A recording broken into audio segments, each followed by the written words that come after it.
Treasurer. Supposed to say hello to Shane first. Oh, hello Shane, sorry. It's the first time you've ever come to one of my press conferences, so I wasn't... Right.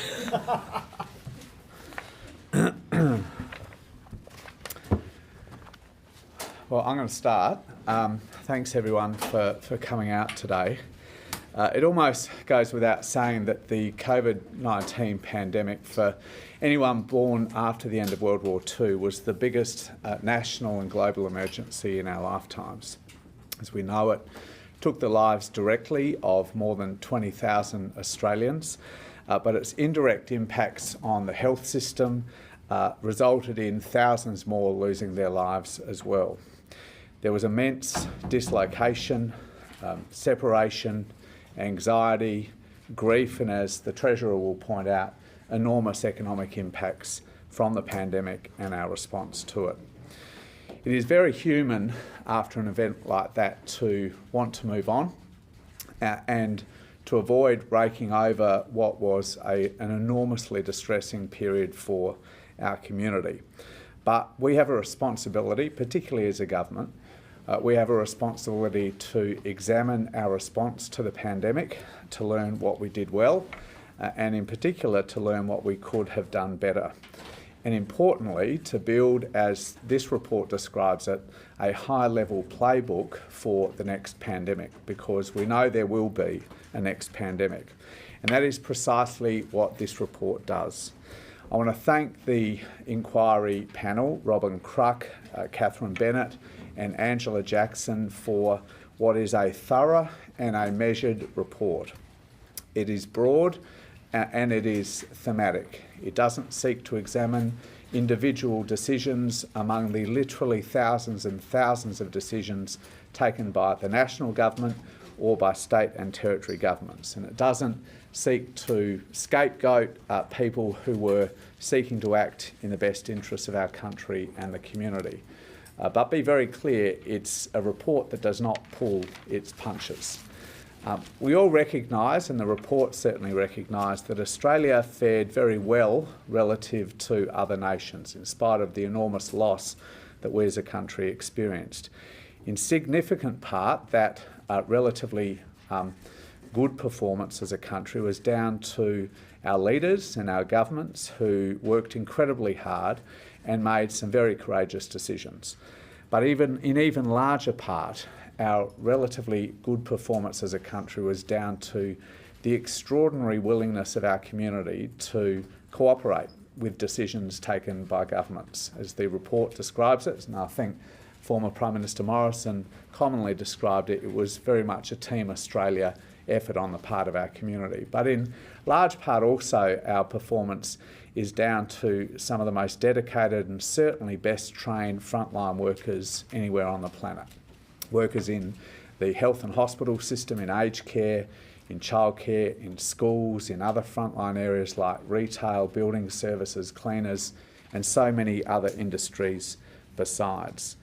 And I'm conscious, and I know the Treasurer is conscious, that it is easy with the benefit of hindsight to second-guess decisions or criticise decisions that were made in the heat of the fight against a once-in-a-century pandemic. And we're very conscious not to do that. But we have to learn the lessons of the past.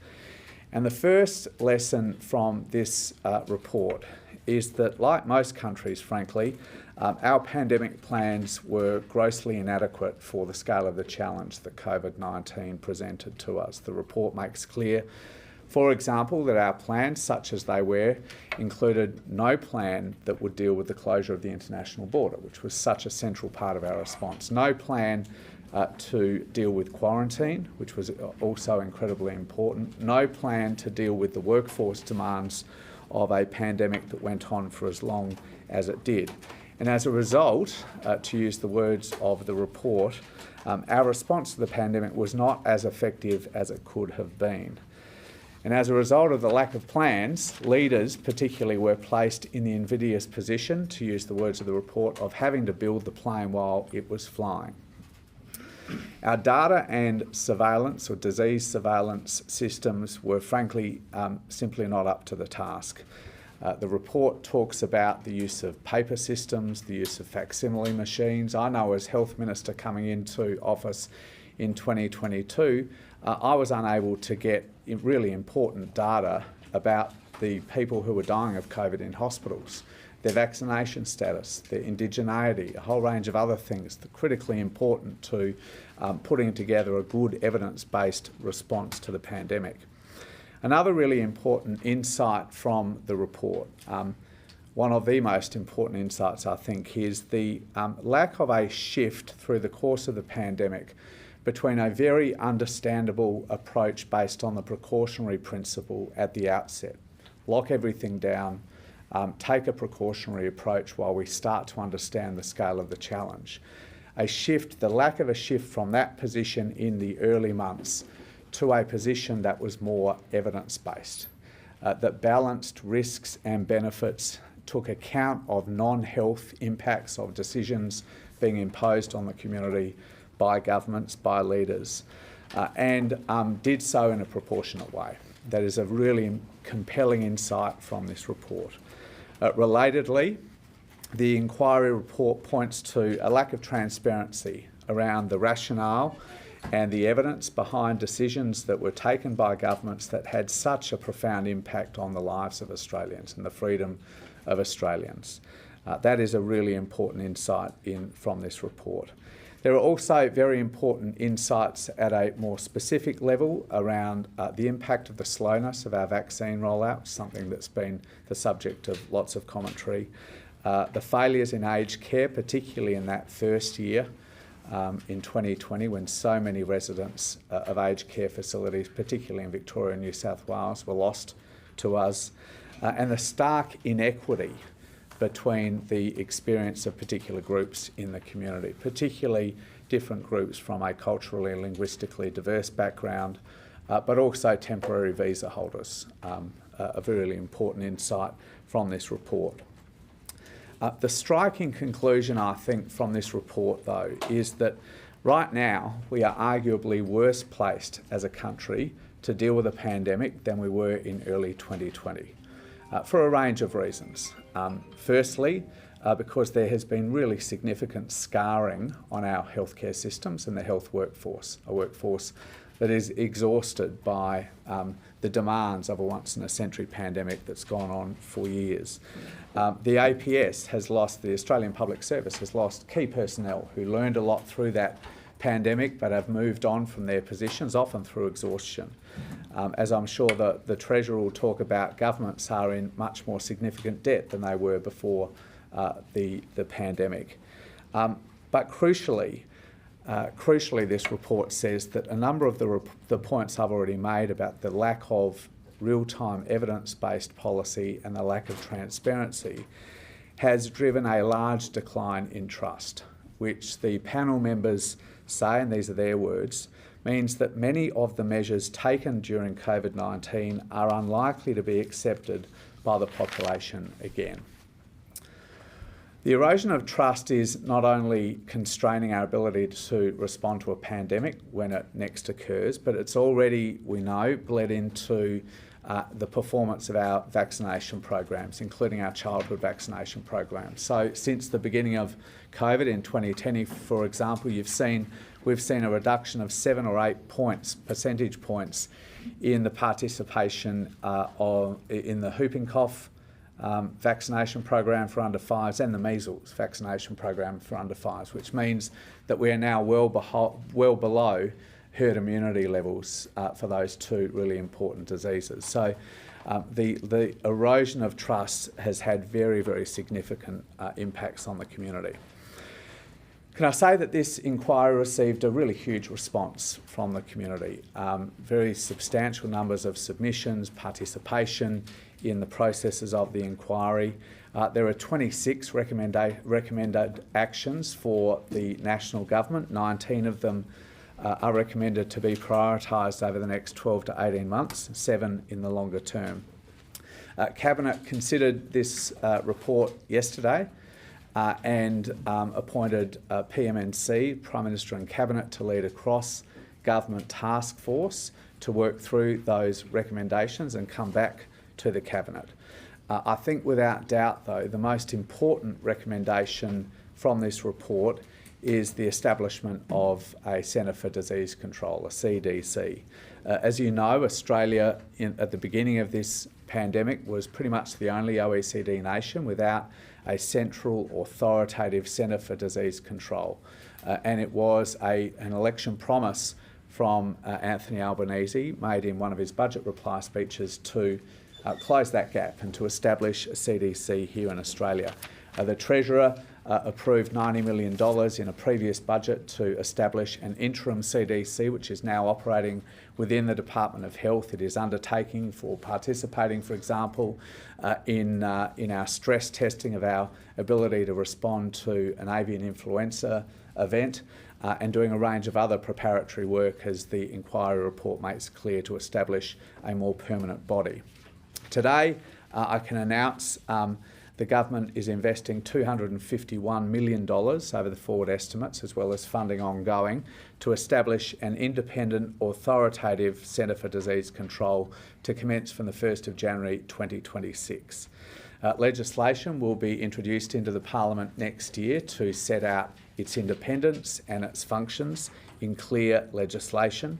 It will be headquartered here in Canberra, as is recommended, in order to be close to national decision making. Its functions will very closely reflect the recommendations from this report. And importantly, this is something that we have been working very closely with states and territories about. And relatively recently, the state and territory health ministers, by resolution, indicated their support for a CDC to be established at a national level. The first priority of the CDC will be to establish a comprehensive joined-up data and surveillance system in partnership with states and territories, but to have a single, comprehensive, real-time data and surveillance system, and for our surveillance capability to be world-leading, including our use of wastewater surveillance, which we know has been so important. The CDC will be also responsible for providing independent, evidence-based advice about particularly a pandemic response, but more generally our responses to communicable diseases. It will also be responsible for engagement with regional and international partners. And I have to say, as I've engaged with a number of my colleagues from other countries, there is a huge enthusiasm among like-minded countries for Australia to close that global network, that gap in the global network, and for there to be a single authoritative body for CDCs from the US, from Europe, and so many other countries besides to engage with an important partner like Australia. It will also obviously be responsible for leading pandemic planning and testing or stress testing of our ability to respond to a pandemic in partnership with relevant departments, including my own, the Department of Health, and the National Emergency Management Authority, NEMA. This is an enormously valuable report from Robin and Angela and Catherine, and again I want to thank them for the work that they did. I want to thank the Secretariat from PMNC that worked so closely with them, and to all of those Australians who participated in this important process. And today's $251 million investment by this government is really an opportunity to lay a foundation for Australia's future pandemic preparedness. Hand over to you, Jim. Yeah, thanks very much, Mark, for all of the work that Mark's put into this. He briefed the Cabinet yesterday, and we're releasing it today really as soon as we could, after Mark was able to bring take the Cabinet through all of the details. This is a really comprehensive and it's a really considered piece of work. It reminds us of the scale of the pandemic, which was a period that altered every aspect of life in Australia for the best part of a couple of years. It was a crisis big enough to push Australia into recession for the first time in almost 3 decades. It did require rapid and extraordinary policy responses, and these had profound short and longer term impacts on the Australian people, but also on their economy. As Mark said, we should be incredibly proud of the remarkable resilience shown by our people our workers, our businesses, and we owe it to them to learn the important lessons which are clearly and comprehensively detailed in this report that we are releasing today. Now, Mark touched on the health response, but the consequences of the economic policies developed through the pandemic also continue to be felt right across our economy even today. Big decisions were taken and big mistakes were made. Those mistakes were costly and they were inflationary. Now, a big, substantial economic response was warranted by the pandemic. It was essential, but the report says, and I quote, "There was excessive fiscal and monetary policy stimulus provided throughout 2021 and 2022, especially in the construction sector. Combined with supply-side disruptions, this contributed to inflationary pressures coming out of the pandemic." That's on page 17. And the modelling cited in the report says that the extended policy support, which didn't always move in line with the health advice, meant that peak inflation was at least 2 percentage points higher than it could have been. On the design of the economic response, we saw some very good ideas badly implemented and poorly targeted. Labor called for and supported programs like JobKeeper, but we were very, very clear at the time that the support should have been rolled out faster and that it should have been better targeted, because if it was better targeted, we could have provided more assistance to those who genuinely needed it by wasting less on the businesses in particular who didn't need JobKeeper, and we know subsequently that billions and billions of dollars were wasted. The views that we made public and clear at the time have been vindicated by this report. On JobKeeper, it says that the exclusions made it less effective, disproportionately impacted women and casual workers, including in the care economy, early childhood education, in universities, and also for workers in aviation, at the same time as JobKeeper overcompensated some businesses, which resulted in a lot of waste. The lack of planning, the delayed rollout and the design choices of JobKeeper exacerbated skills shortages and inflationary pressures in our economy. On the home builder program, the report makes it clear that that overheated the industry and contributed to inflation in the post-pandemic era, with many Australians experiencing the consequences of this now through higher inflation and through lack of access to housing. It's also particularly critical of the early release of superannuation, which was not an appropriate policy response and shouldn't be deployed again. They see the existing hardship provisions as sufficient for these kinds of events. It also concludes that the slow vaccine rollout had economic consequences as well. It delayed the reopening of our economy by months at great cost to the economy. And overall, it highlights poorly targeted policies which contributed to Australia's post-pandemic inflation and the dramatic decline in real wages growth, which we've now started to turn around. Now, we know that global supply shocks are a big part of the inflationary challenges and pressures in our own economy, but that was compounded by some poor policy choices during the pandemic and its immediate aftermath. And this was made worse by the Coalition's budget in March of 2022, which was more stimulatory than necessary. At a time of high and rising inflation, the Coalition's final budget had around $40 billion in net policy spending, no savings measures, and it banked much less revenue than we have been banking. In contrast, since then, we've delivered back-to-back surpluses. We've found almost $80 billion in savings, and we've returned 82% of revenue upgrades to the budget. When we came to office, inflation was much higher and rising. Now it is lower and falling. We inherited inflation with a 6 in front of it. We've halved that, and we've got real wages growing again. And we'll know more about that tomorrow when we get the September quarter CPI. But the conclusions in this report and the progress that we've made since COVID are proof of why our responsible economic management is so important. We've focused on fighting inflation, delivering responsible cost of living relief and repairing the budget without ignoring the risks to growth. Mr. Butler, given the report was critical of actions... Okay. We'll go Rosie, then Phil and then Claire. Mr Butler, given the report is critical of state governments, it talks to border closures, school closures, overlooking mental health, human rights, was it a mistake for the Albanese government to exclude unilateral decisions of states from terms of reference? Well, I think I said at the time, Rosie, that the whole, thematically, the whole of the COVID response was going to be within scope of this panel, and I think the report reflects that. I said at the time that I didn't think it was going to be a valuable use of time and resources to seek to go through every one of the literally thousands and thousands of decisions taken by different governments and seek to second guess them. But I think the point I made at the time is reflected in this report, and the report seeks not to second guess the decisions of the past, but to learn the lessons to ensure we have a high-level playbook for the future. And a really important insight is, as I said earlier, that we didn't shift in time as a country to a real-time evidence-based approach to policy decisions.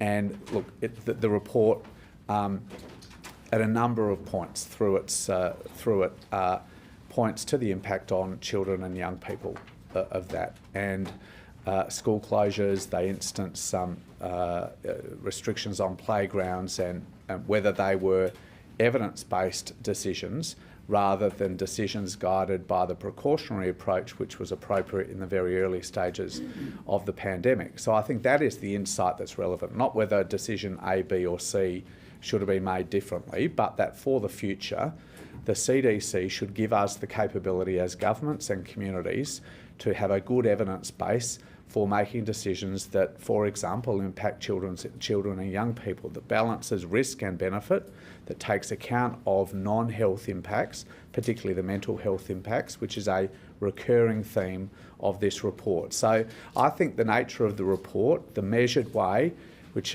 in no way pulls punches, that the panel seeks to direct us for the future, really vindicates the way in which we design this report or this inquiry. Treasurer, just on your criticisms of the government's economic response, I clearly remember you calling for a vaccine payment. I think it was about $6 billion or something, and you were describing that as a stimulus. You criticised the Morrison government when they started winding back JobKeeper, saying they should be spending more. And at some stage you even said, Labor said they should buy Virgin Airlines during the crisis, isn't it? And I think the coalition estimated that had they done everything Labor demanded, we would have spent an extra $70 billion. Isn't it the case that under your criticisms at the time, the inflation crisis now would be even worse than it is because of all the extra money that would have been poured into the economy? No, that's not the case, Phil, and the reason for that is because we were saying at the same time that they were spraying around tens of billions of dollars on companies that didn't need JobKeeper. And at the time, I don't recall it during the pandemic. Yes, I was. No, yes, I was. And I distinctly remember making the point that if the then government wasn't wasting so much money on JobKeeper on businesses who didn't need it, they could afford to look after the people and workers and businesses that did need it. I can recall making that point, for example, in Cairns when it came to tourism operators. We made the point about Donata in the aviation industry. We made the point about university workers. And I make that same point again today, and I think our approach has been vindicated by the report today, which is if we hadn't have wasted so much money on businesses that didn't need it, we could have afforded to do some of these other steps. Now, the point that you make about the vaccine payment is also an important question, because what the report says today is that there were economic costs and consequences to the slow rollout of the vaccine.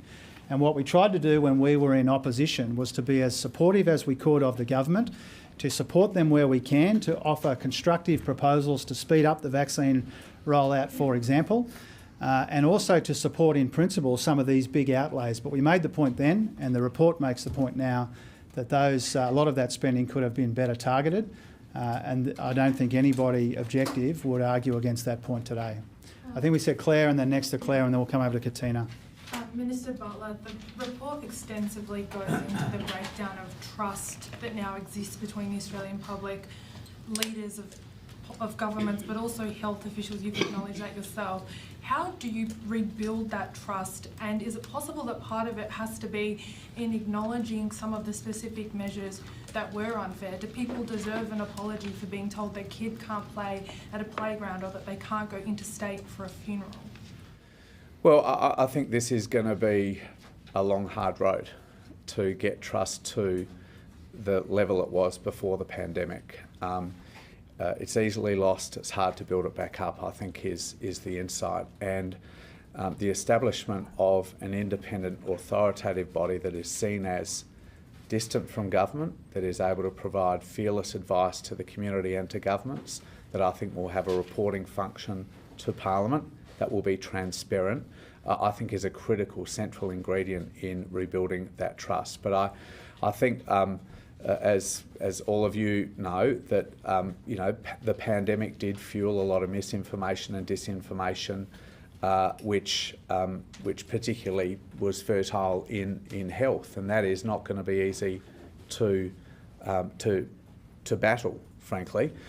So we need to build the structures. We need to give the community confidence that in the future decisions will be taken at an appropriate time on the basis of real data, Australian data, not overseas data, which the report makes clear we had to use because we had no data of our own, even though UK and US data was telling a very different picture to a population like Australia's that had different vaccination status. We use our own data and we use evidence-based approaches that, as I said in response to Rosie's question, balance risks and benefits, takes a proportionate approach and thinks about non-health impacts as well as the direct health impacts. Can I just add to that very briefly? Part of rebuilding trust is being upfront about where governments can do better, and that's what today's about. To pick up on that, I mean, the CDC is one thing if there is a future health emergency, and the report does make clear, governments in emergencies should communicate information better and that sort of thing. But I think the report also does sort of make clear that this is a broader response. It's not just about trusting the government in that particular circumstance of an emergency. It's rebuilding trust more broadly in institutions, in doctors, in experts and that sort of thing. I mean, how do you accomplish that? This is an issue that is not, this is broader than COVID, it's broader than the Australian government. I mean, erosion of trust in institutions is a global trend. The big question, how do we deal with that? Sure, this report has a pretty big scope. It doesn't go to those society-wide, global-wide challenges. It seeks to do what it can in the sort of laneway that we have in front of us. I think the other point around trust and transparency the report makes is this is no criticism of Prime Minister Morrison, but he effectively had to build a structure within a couple of days to bring governments together.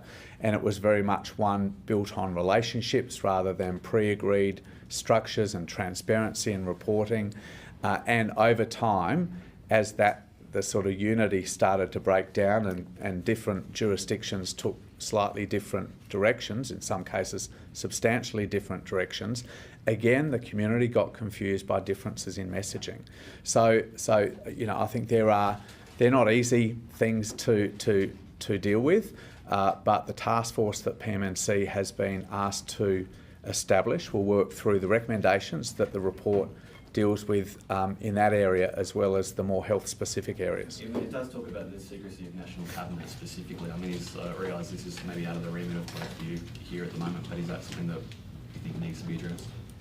Well, I think that's a recommendation that the task force is going to have to work through and come back to Cabinet about. Okay, we're going to go Katina, then Shane, then we're going to go up the back. Just on the establishment of the CDC, I mean, this was an election promise, and here we are 6 months out from the next election. Should you have brought ledge for this sooner? Are you aiming to have it passed before the election, or is it an issue for the next Parliament? Have you talked to the opposition about the plans in this already? And there was also just it was a medium-term recommendation around getting ready. The panel seems to have been quite critical around school closures and the lack of evidence for that, but it was done anyway. But there is a medium-term recommendation around making sure that there's better preparedness for remote learning. Should that be something that's happening quicker than the next 3 or 5, 10 years? There's a bit in that, Katina. Well, I mean, that really goes to the point that a number of the recommendations extend beyond health and treasury. There are recommendations around our sovereign capability in areas like protective equipment, infection control equipment, vaccinations and so on that will be the province of the industry department. There is this recommendation about capability for remote learning that the education portfolio will obviously lead on. I mean, I think we only received the report on Thursday or Friday. We only considered it in Cabinet yesterday. I think the fact that that is a medium-term recommendation does not mean that education won't think about it sooner than that. If there's merit in that, but that's really a matter for Minister Clare. In response to your questions about the CDC, we took a decision that we should not seek to define its functions before we received this report, and that the proper thing to do was to wait and see the report as it was sort of rolling out to make sure that there was alignment as far as possible. And as you will see, as we produce further material about our announcement today and examine this report, there's very strong alignment there. So the rollout position will be we're committed to having the new permanent CDC commence on the 1st of January 2026.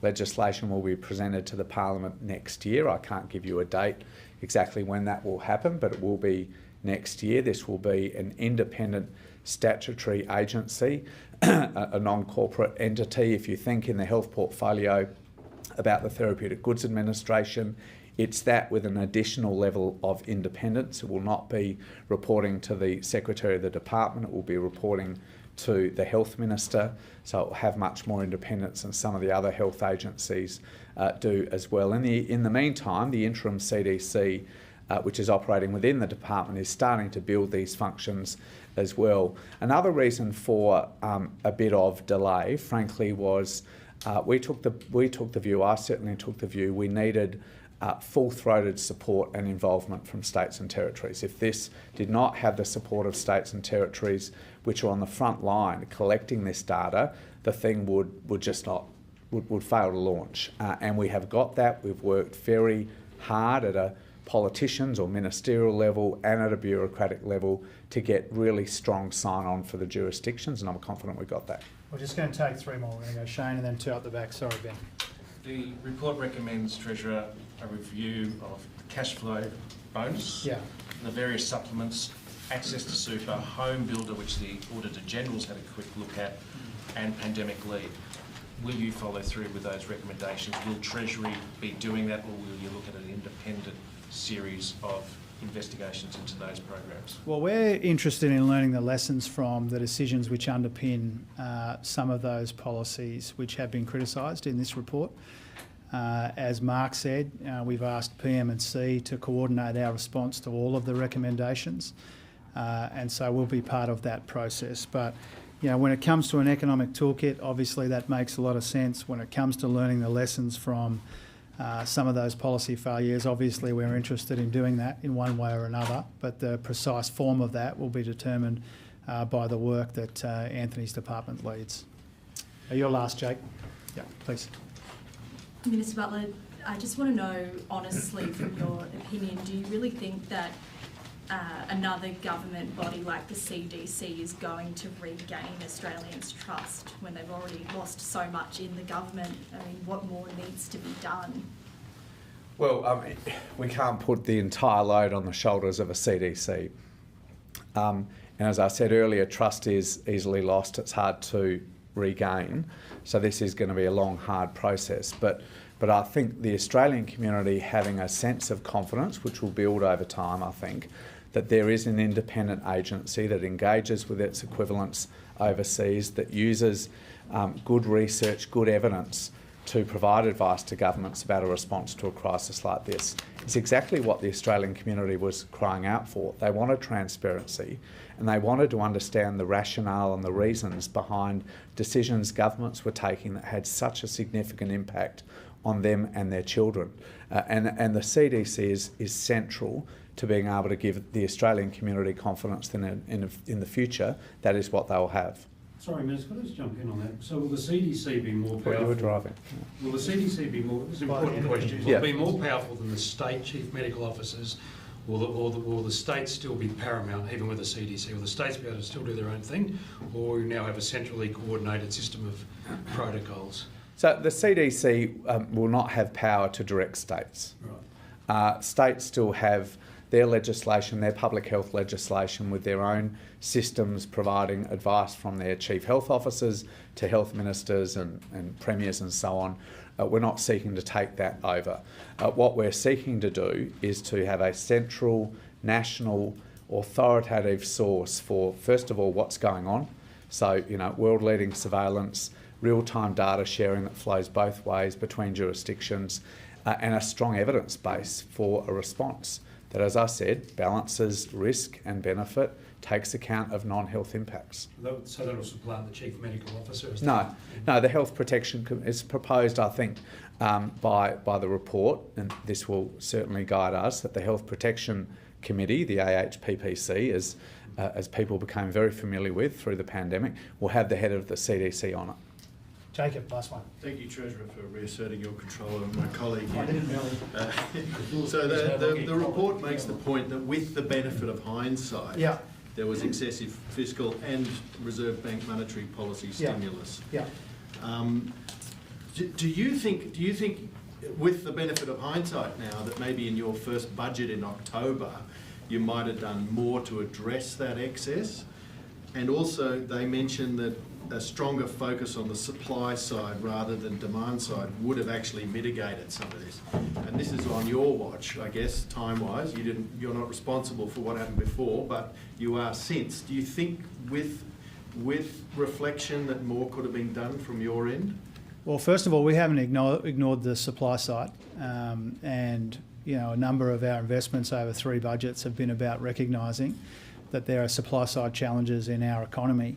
When it comes to budget repair, if you consider the difference between the March 22 budget and the October 22 budget, it's like night and day.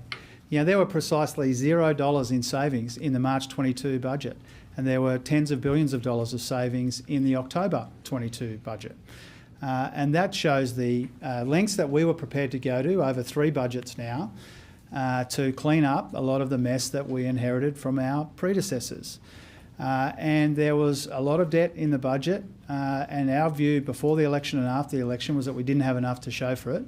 And we've now, because of our responsible economic management, avoided $150 billion of that debt and saved about $80 billion in debt interest over the next decade or so. So by banking more of the upward revisions to revenue, by finding almost $80 billion in savings, by knocking out 2 budget surpluses for the first time in almost 2 decades, that shows how seriously we took our responsibilities, which was to try and clean up the budget after this period. And where your question merges with Phil's question near the start of the press conference is we acknowledge then and we acknowledge now that a very substantial fiscal response was warranted.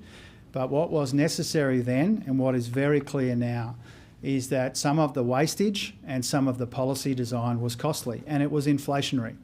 And I think it's a stunning conclusion from the modelling that was done independently that the peak of inflation would have been a couple of percentage points lower had the design of the economic response more closely matched the health conditions and the health response. Now, that's not a conclusion that we have made up. That's a conclusion which has been arrived at by an independent modeller. We were as supportive as we could be at the time. We pointed out some issues we had with the design and the targeting and the wastage. A lot of those positions have been vindicated by what we've seen today, but we recognised today and back then that a substantial response was warranted. We are paying the price still in the budget and in terms of inflation for some of the mistakes that were made then. Thanks very much. Thanks, Will.